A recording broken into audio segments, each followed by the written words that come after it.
4:08 es el tiempo del centro del país. Por fin esta mañana la presidenta de la República, Claudia Sheinbaum, presentó su iniciativa de reforma electoral.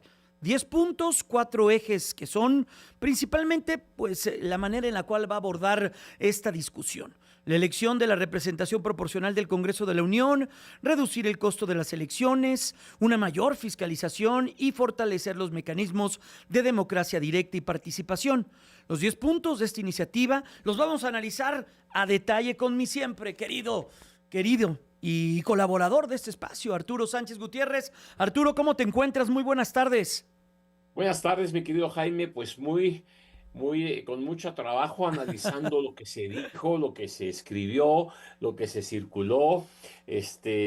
Hay mucho que platicar al Claro. respecto. Y mira, acompáñame a escuchar porque quien estuvo a cargo de todo esto es la titular de la Secretaría de Gobernación, Rosa Isela Rodríguez. El punto 1 con el que abrimos esto, mi querido Arturo, lo escuchamos, la representación proporcional.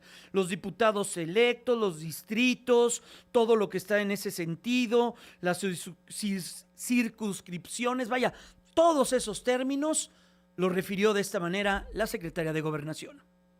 Sobre el Congreso de la Unión. La Cámara de Diputados tendrá 500 integrantes en esta propuesta. Todos por votación directa. De ellos, 300 electos por distrito electoral, es decir, por mayoría relativa.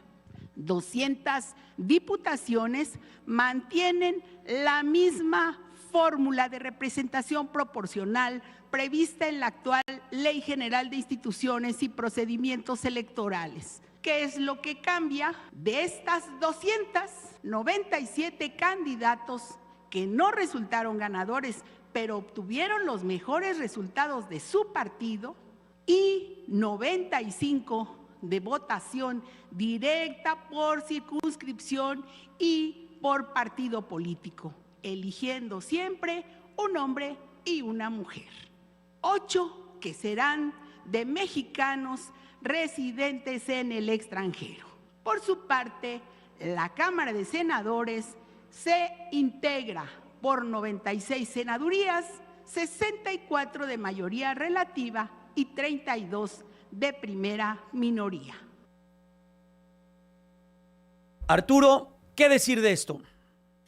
Mira, uno, no se suprime la representación proporcional en la Cámara de Diputados.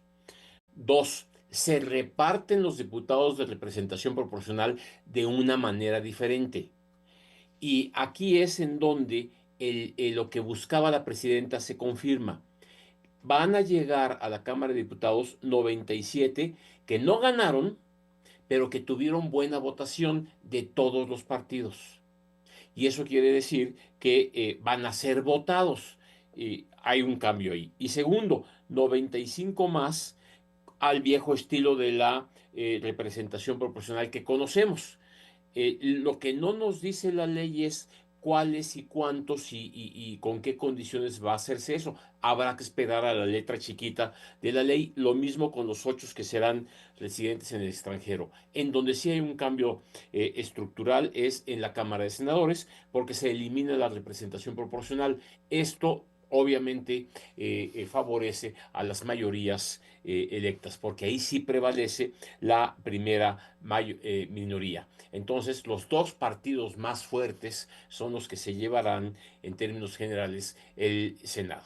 En términos de lo que se había escuchado, de lo que se había analizado y de lo que se había, pues, comentado, este primer punto ya era esperado entonces.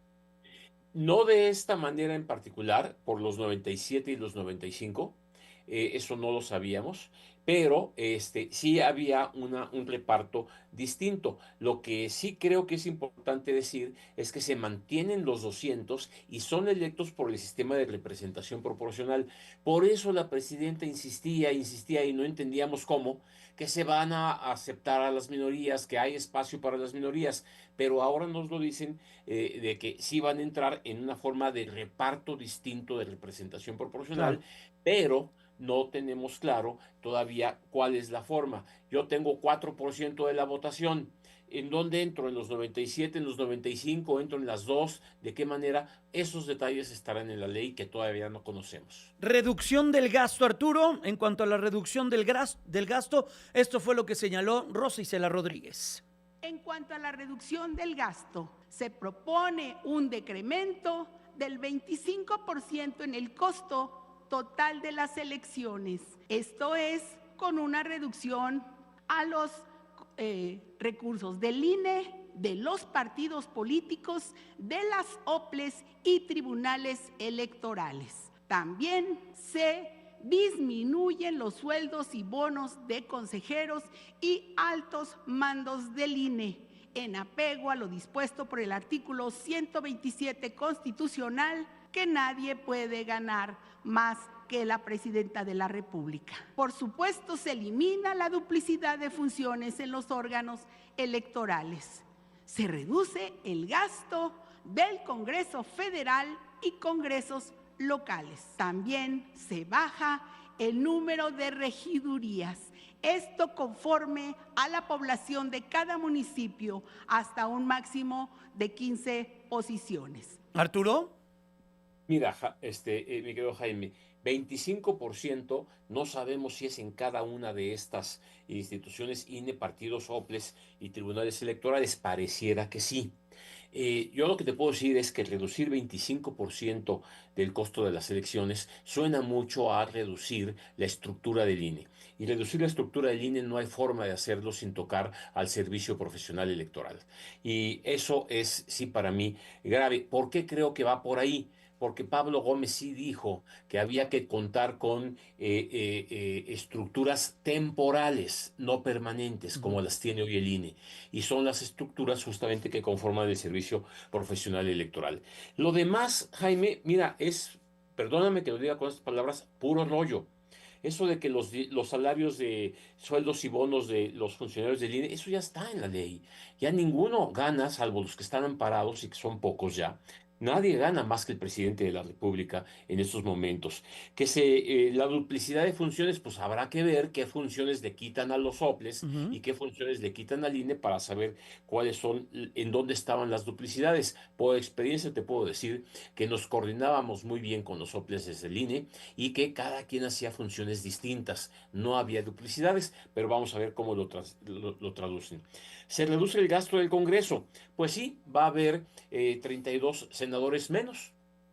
Supongo que eso será un ahorro. No sé de qué tamaño y de qué fuerza sea ese ahorro o con qué sorpresas nos dirán de otras maneras de reducir el trabajo del Congreso. Y el punto que me parece que invade el área de los estados de la República es que desde el centro se decide cuántas regidurías van a tener cada municipio y cómo van a funcionar. Eso es una potestad de cada estado de la República, decir cómo se integran sus municipios y a cuántos síndicos y cuántos ciudadanos, regidores habrá. Lo que ahora se establece es que eso lo va a decir desde el principio la Ley General Electoral. Entonces, por ahí van los recortes. Me preocupa sobre todo el 25% de reducción al INE y a los OPLES, básicamente.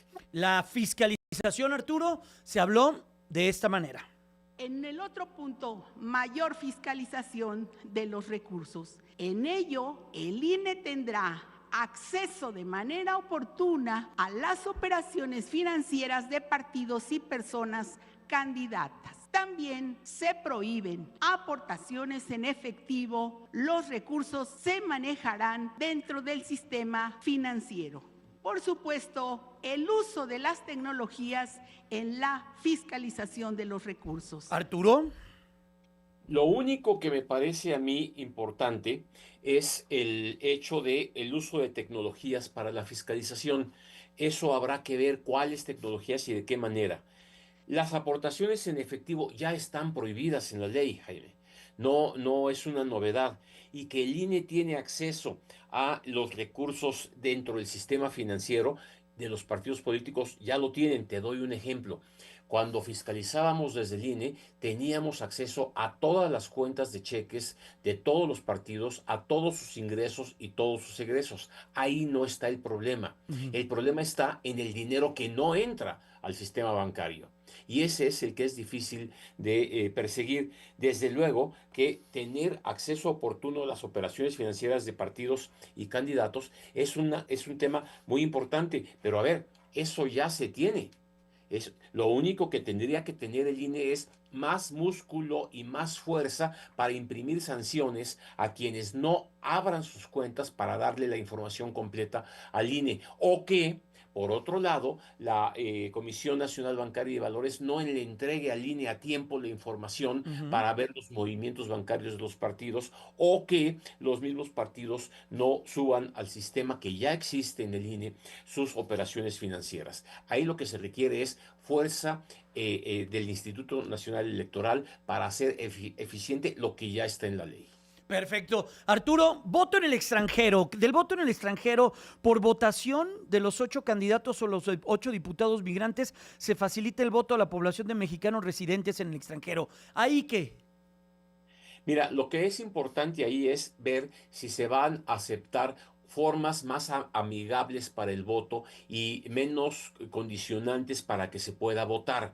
Yo creo que ahí, si la ley establece mecanismos más ágiles de votación, podrá ser importante. El INE ha ido avanzando en esa dirección. Creo que ya hay un camino trazado, ahora se va a ampliar. Entonces, aquí lo que va a hacer es que esta facilitación del voto pueda ser más eficiente, resguardando el secreto del voto, desde luego, y desde luego Sí. la posibilidad de su cómputo oportuno. Déjame ir a la pausa, Arturo, y seguimos pues desmembrando esta reforma o esta propuesta o estas ideas de lo que hoy dio la presidenta de la República. Arturo Sánchez Gutiérrez, nuestro colaborador, profesor del TEC de Monterrey, ex consejero del IFE y del INE, en 2 momentos, en 2 etapas. Arturo, continuamos con esto, desmenuzando lo que hoy se conoció. Vamos ahora con este punto número 5, ya habíamos hablado en el bloque anterior, llegamos hasta el 4, empezamos con lo que sucede con representación proporcional, ya no lo explicaste, reducción de gastos, ya no lo explicaste, la fiscalización ya no lo explicaste, voto en el extranjero ya no lo explicaste. Tiempos, radio y televisión, eso es bien importante para quienes estamos en esta industria y es un largo debate de hace muchos, pero muchos años. Esto trae esta propuesta.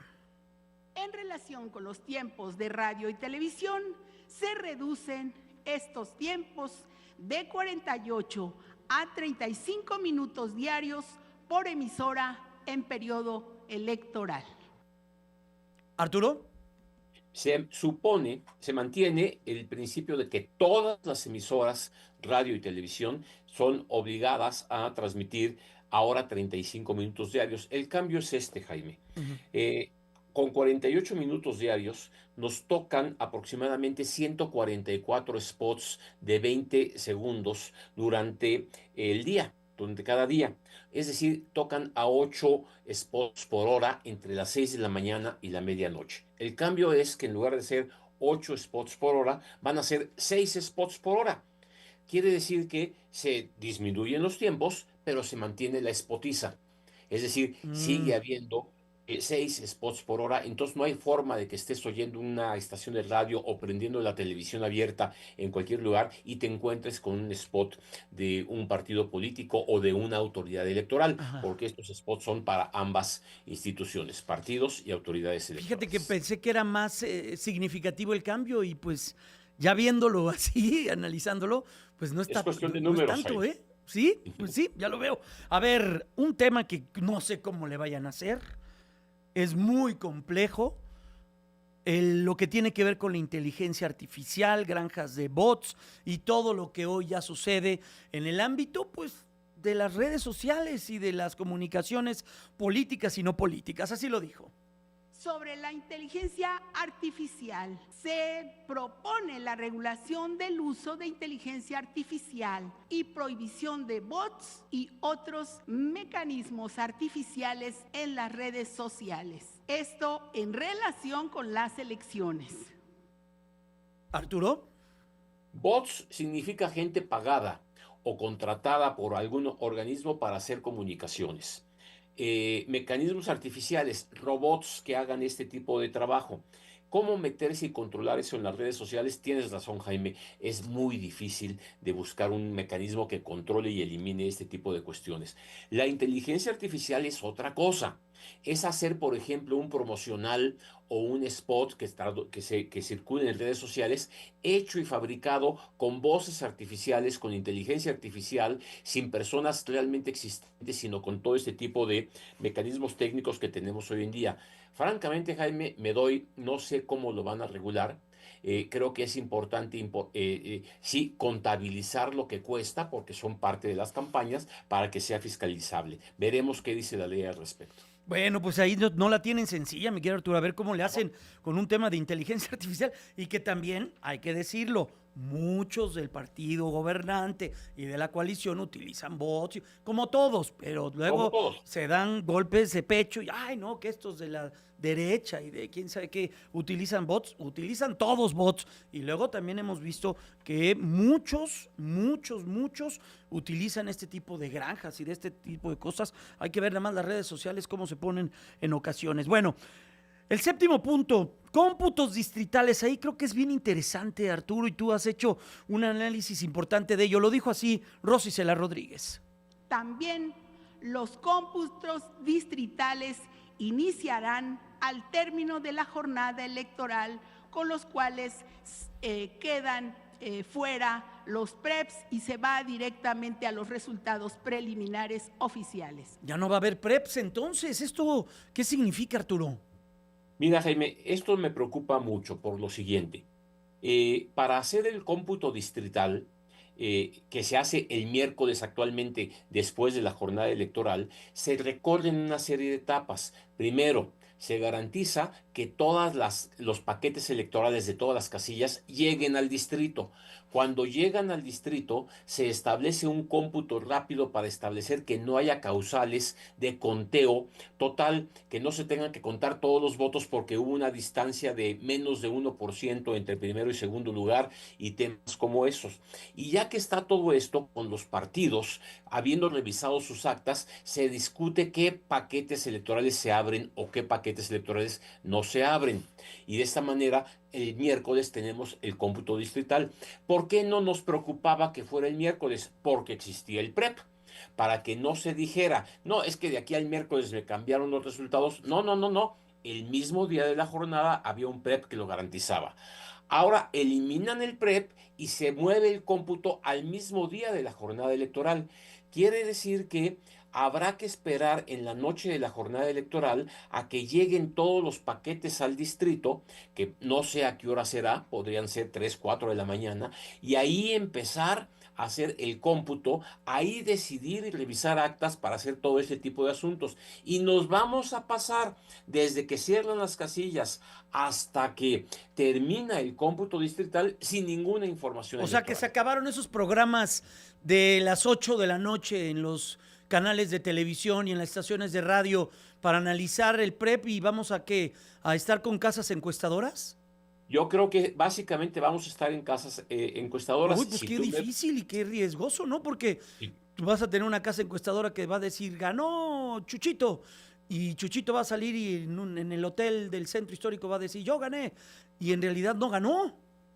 Y Y no se va a hace un haber un broncón. instrumento que te vaya informando cómo se va comportando la votación. Eso es lo que resulta Oye, preocupante. pues Ahora está bien, si riesgoso. yo fuera partido político, diría, de cualquier manera, suban las actas y hagan una especie de prep. Alguien va a querer hacer una especie de prep contando actas que se vayan subiendo a la red para ir diciendo más o menos quién va ganando, porque de ahí a que termine el cómputo distrital pueden pasar varias horas. Y eso, pues sí, Sí. puede generar nuevos esquemas de desconfianza. Híjole, pues eso sí está delicado. Democracia participativa, Arturo. Lo que esto signifique, así lo explicaron.